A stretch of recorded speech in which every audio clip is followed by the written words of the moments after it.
Rhode Virtual Roundtable is brought to you by Ortho, Rhode Island.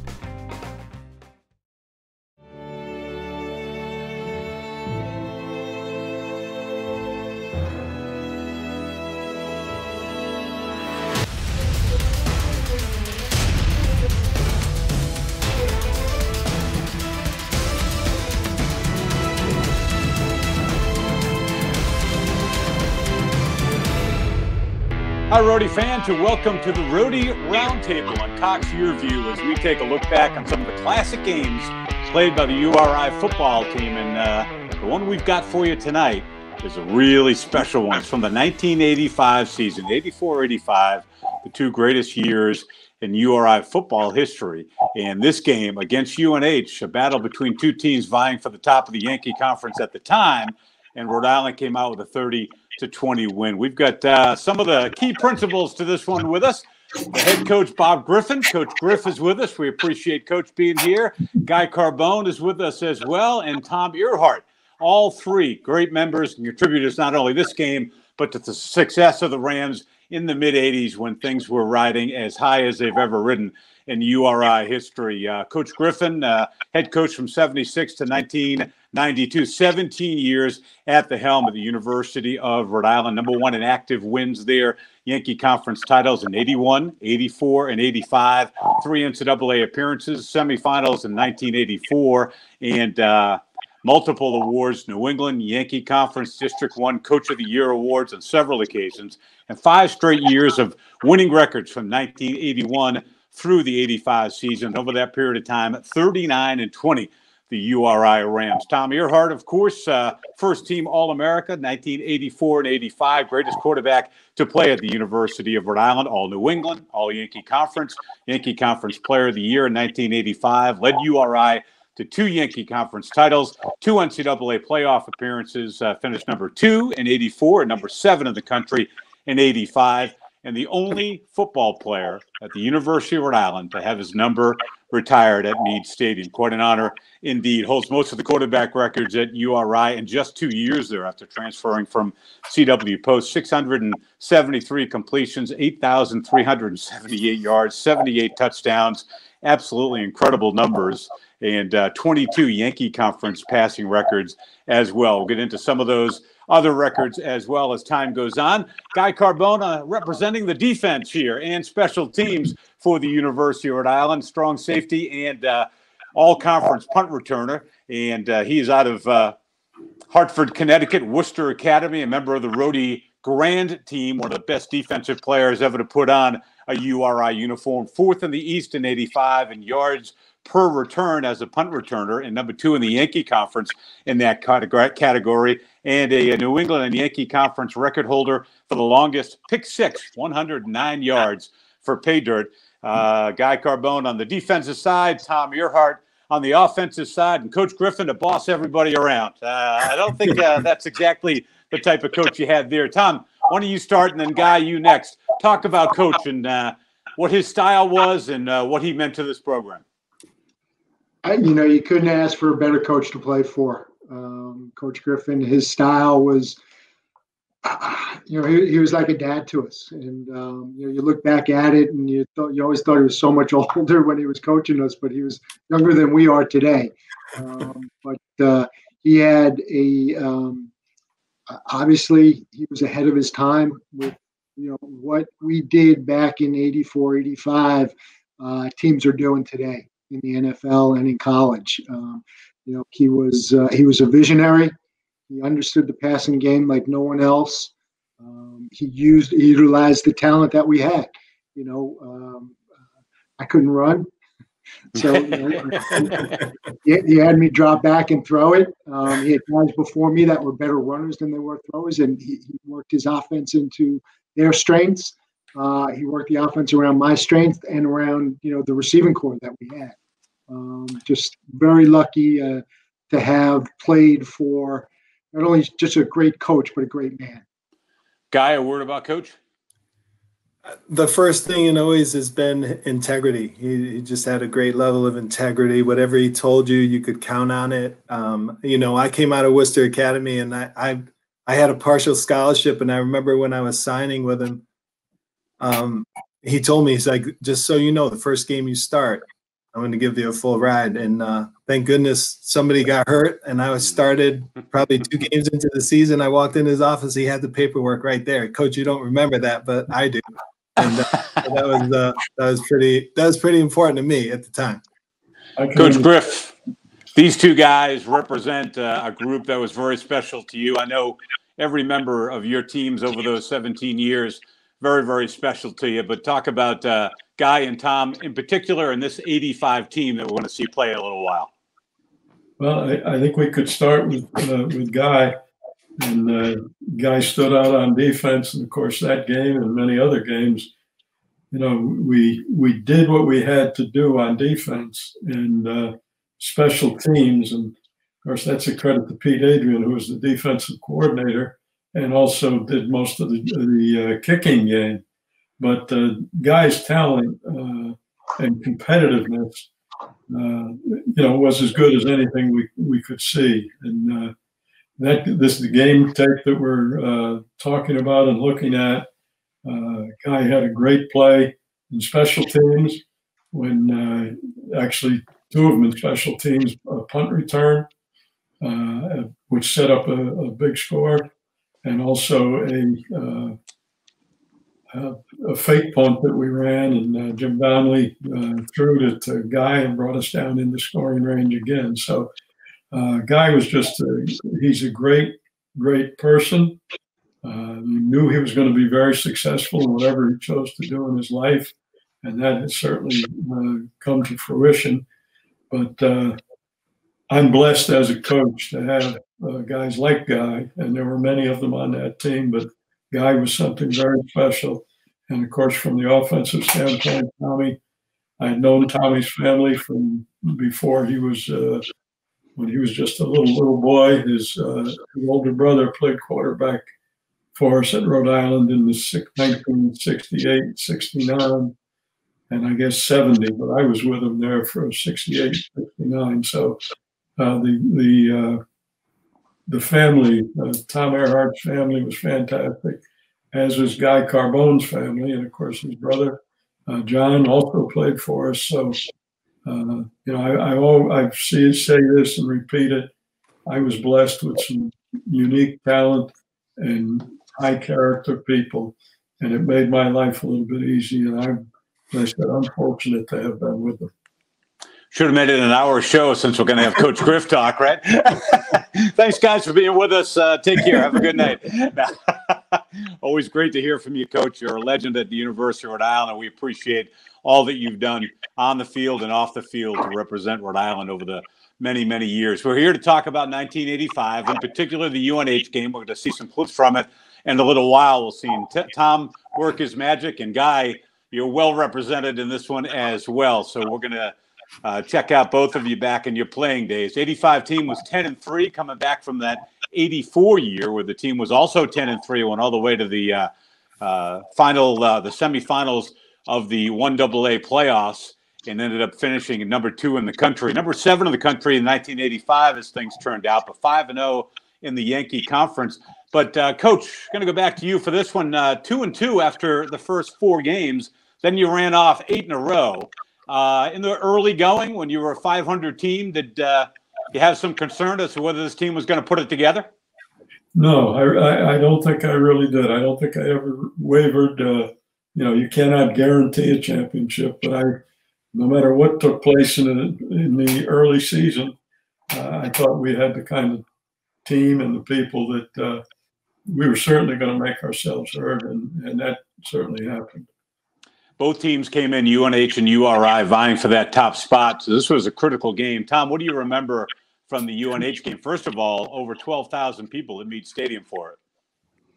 Yeah, no, it was exciting. You know, we were ready to play. We were, you know, on a real good streak. We knew UNH was a really good team. We had lost to them up at UNH the year before. Same type of situation. If we would have won, I think we would have locked our, our playoff seed, but we ended up losing. So we knew this game was really important, and we were ready to go. Guy, on your side of the football, what do you remember from that afternoon of football?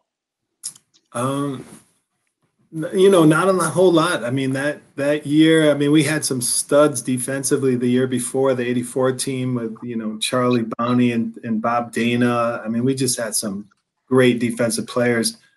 This year, Tony Hill, who was our stud this year, he got hurt first game in the Delaware game. And I just remember we were a bunch of just mix and match and trying to figure it out and making sure that we bend. But, I remember Coach Adrian saying that bend, don't break, and we figured it out. A lot of just a lot of tough people, Patty Lawson, Damon Hewlett. I mean, it was good. And we were ready every game.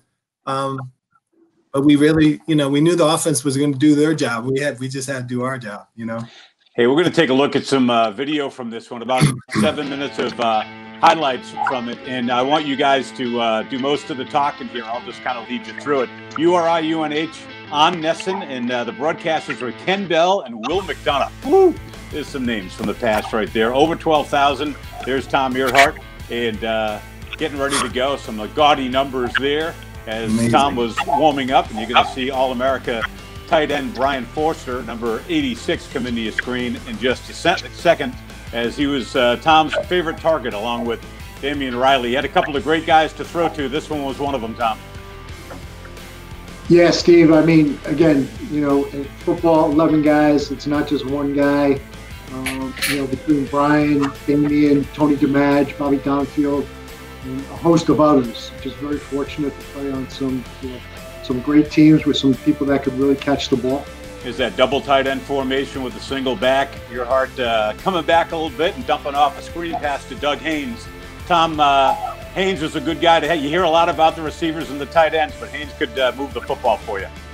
Dougie was a great athlete. He really helped us out in the '85 season. Just again, like I said, just very fortunate to play with him. Great group of guys that were very talented. This time Haynes stretches it out a little bit. Coach, you didn't have a lot of run plays in there at all. You put it in the air and kind of revolutionized the game. Talk about how Tom Ehrhardt fit into that system for you pretty well. Well, I think the thing is, and Tommy mentioned it before, I think as a coach, the thing you try to do, and you don't always succeed, but you go and try and work around the talent that you have and structure your offense to the talent. And it certainly was just line up and spread them out a little bit and throw the football, and we did it very well. We had great receivers and great protection.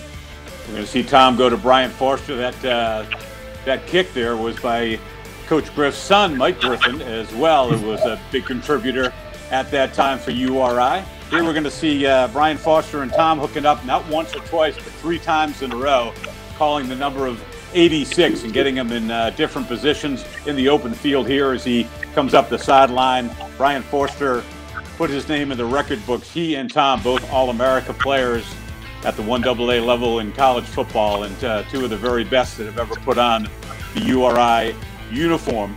Tom, this time you go to somebody different. Bob Donfield comes in play, and then Damian Riley after that. You really did have a lot of options in Coach Griffin's offense. Yeah, we tried to spread the ball around.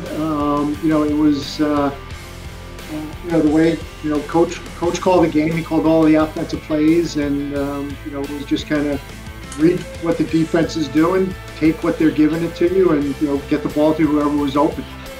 Now we're going to see Tom on the replay here as the offense continues to crank in this game for the University of Rhode Island. Another perfect spiral by Tom Ehrhardt for the University of Rhode Island. But we're going to get a little defense in here as we switch gears and give Guy Carbone a chance to brag about the URI defense. Guy, take us through this interception here.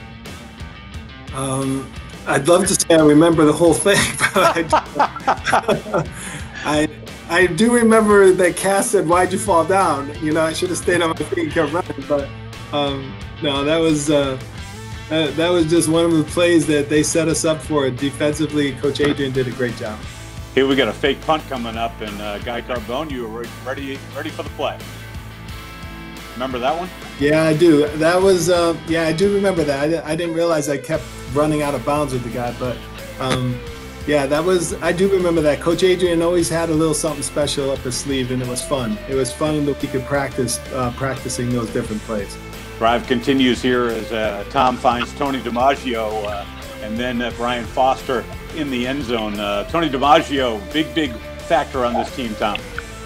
Yeah, Brian got more of the notoriety and had probably a few more catches, but Tony was a huge part of that offense, as was Bobby Johnson. It was mostly Brian and Damian who got most of the press, but Bobby and Tony were big parts of that offense. Some good defense here, forces a punt for UNH, and Guy, take us through it as you do the rest.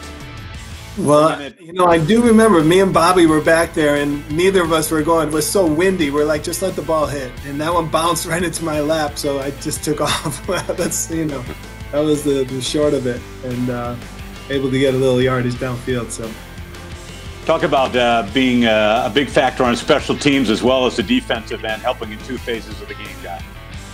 Yeah, again, it was fun, and Coach Adrian, he always had something up his sleeve for us, so it was fun, and I love being on the field. I actually asked Griff if I could play receiver once, but that didn't work out, so I just like being on the field, so playing special teams was fun. Hey, Coach, next play we're going to see is what they call a run play. I'm not so sure if you're familiar with it, but we're going to get a look at one, Coach. And when you called them, Coach, on the ground, it was usually catching the defense by surprise a little bit. Here we see one more pass, and then we're going to see the ball move on the ground. Talk about heavy pass, and then every now and then, you kept one on the ground, Coach. Yes. Yeah. We take a lot of time to set them up.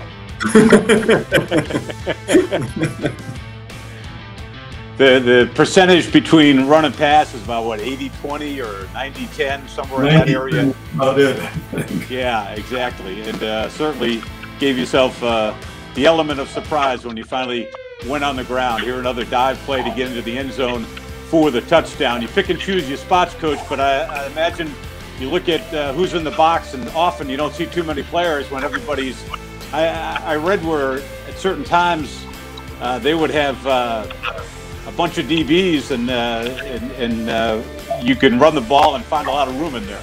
Yes, make running the ball a little easier. Here we see the final play to get into the end zone. URI victorious in this game, 30-20 against UNH. Both teams vying for the top spot at the time.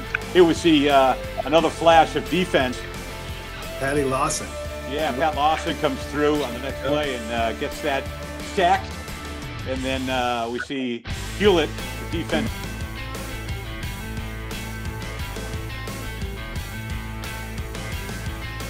Coach, so much about the offense. I should send this to Guy. So much about the offense, Guy, but you guys on the defensive side had played a big role in this 84-85 success. Yeah, like I said, that 84 team there were some players, Brock and Bernie Moran, and they were just some really good players. I just felt the 85, it was just a bunch of scrappy guys that liked to hit. Patty Lawson and Damon were great. I mean, we just had people filling in. Chucky and Ray played great. And then Mike Cassidy filled in. He was an offensive guy. They moved him to free safety, and everybody just kept throwing him the ball. I don't know why, but he had a phenomenal year. He had a phenomenal year.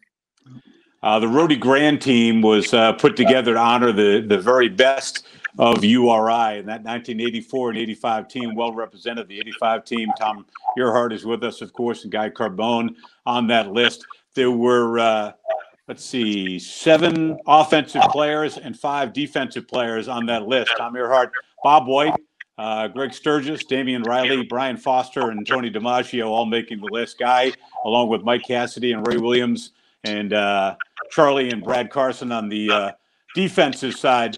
Talk about Bob White. Here's a guy who was an elite offensive lineman, Tom, and somebody that gave you great protection. O-lineman, you don't hear a lot about them. There are no real stats to crow about with these guys, except what the skill players end up doing, but he was one of the best in the business.